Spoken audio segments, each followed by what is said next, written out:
All right, you've made the decision, you're gonna have surgery. So either a knee replacement or a hip replacement. It's a big decision, and I know you did not get there easily, but your body's telling you that to get your life back and do the things you wanna do, you know you need this surgery. So you're gonna be very happy on the other side you did it, but there is a process to get to that point of freedom again.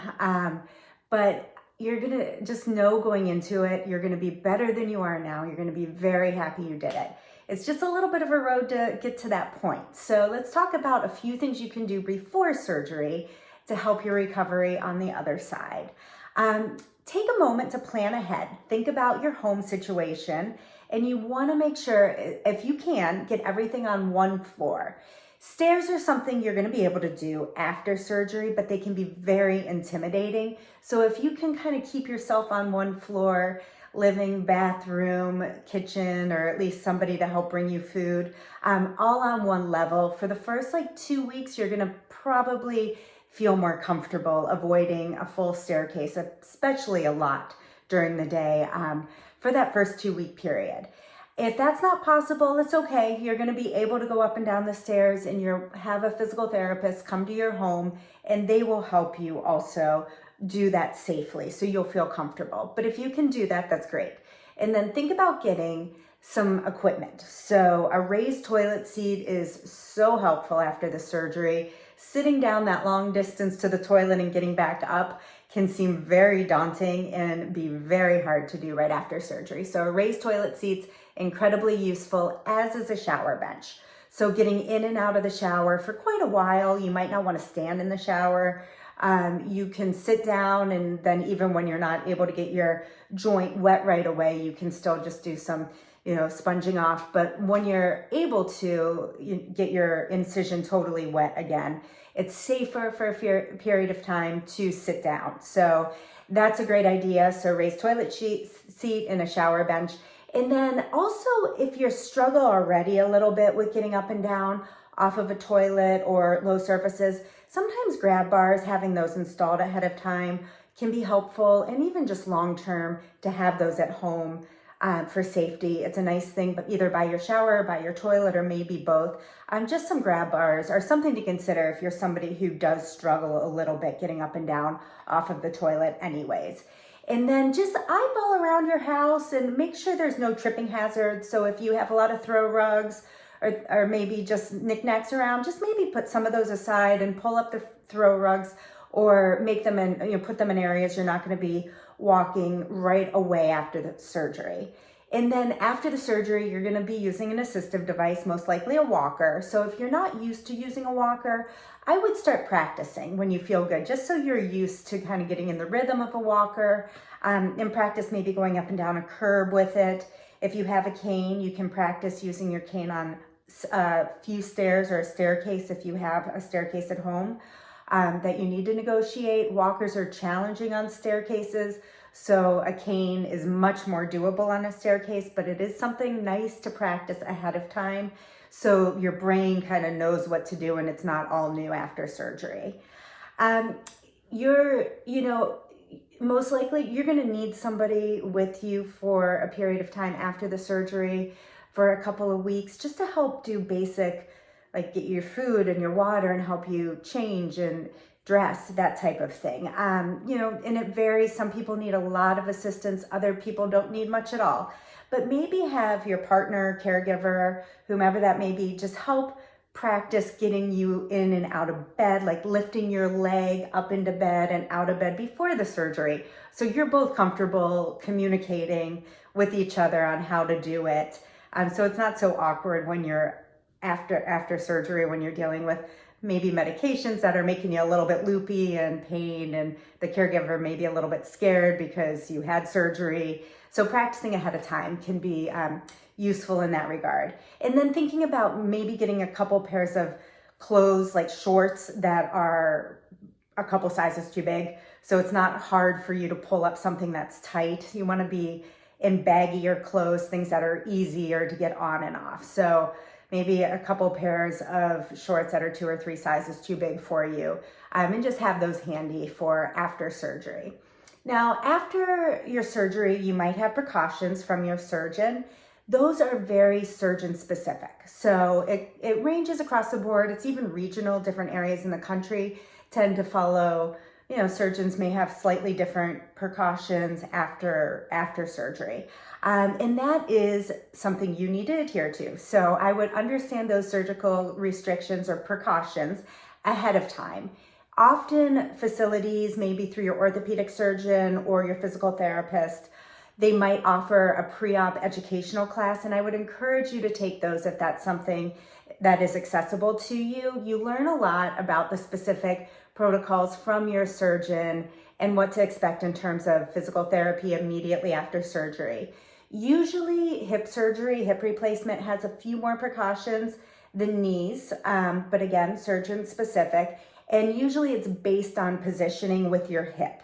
So that is something you want to practice and understand ahead of time. Some surgeons have very few, some have pretty strict. So just understand that and kind of get that in your head before you go into surgery. And that will make you feel more comfortable on the other end. My other thing I would encourage you to do is actually schedule your physical therapy before your surgery, both in-home physical therapy and outpatient.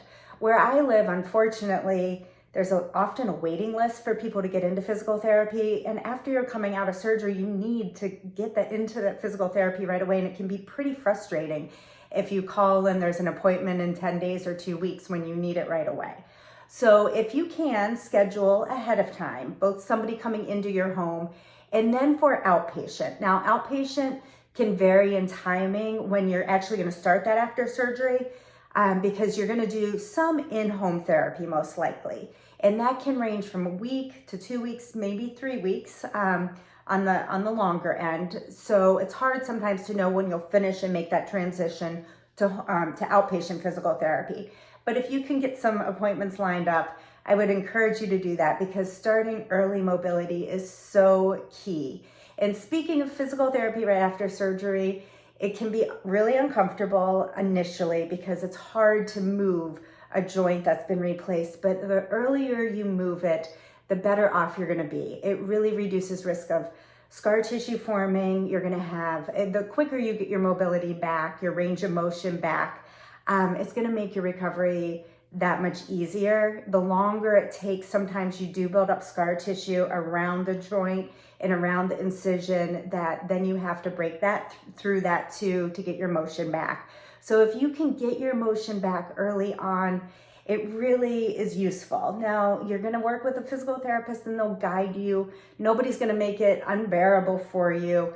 So they'll work within your pain limits, but it is just knowing ahead of time, it's not going to feel like a walk in the park right away. There is some pain and some discomfort, but your physical therapist will absolutely work with you to help minimize that as much as possible. But I strongly encourage you just to do it and try. The body is so good at forgetting pain long term. A few months down the road, you will forget about those really tough times.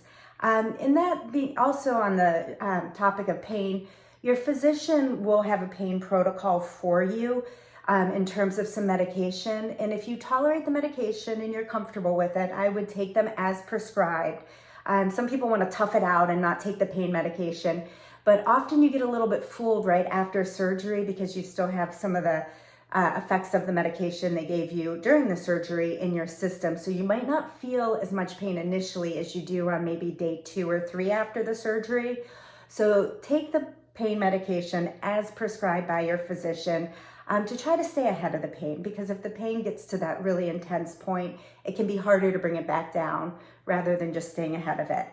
Ice will be your best friend as well. So some doctors will order a specific ice machine, others don't. It doesn't really matter how you do ice, but icing will absolutely help you with pain control and with reducing inflammation. That can be a secondary source of pain. So you can get a couple bags of big frozen vegetables like peas and have those ready to go, or you can get some ice packs off of Amazon or wherever you like to shop and just have those ready. But you can ice 10 minutes at a time, up to 20 minutes at a time, really up to every hour. So if you're awake, 10 hours a day, 12 hours a day, whatever it may be after surgery, you can do ice 8, 10, 12 times if it feels good for you. You can do it just twice a day for about 15 or 20 minutes, and that will have some therapeutic benefits as well.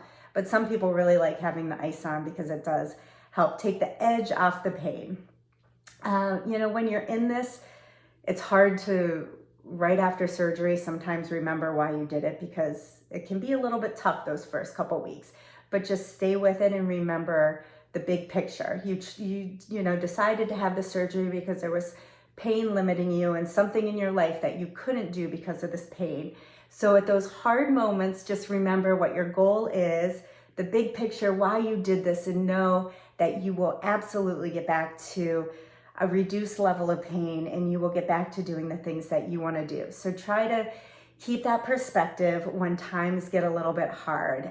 You will do great. I know it's an intimidating thing to go into, but just know that you're going to have a team around you. You'll have your physician and your, some family or friends, and then your physical therapist will be your biggest cheerleader through this whole process. So put in the work, and it will pay off for you. And a few months afterwards, 4 or 5 months down the road, maybe 6 months, you're going to be really glad you did this. All right, best of luck on your journey. I know you're going to have great results and be very, very happy you did this on the other side.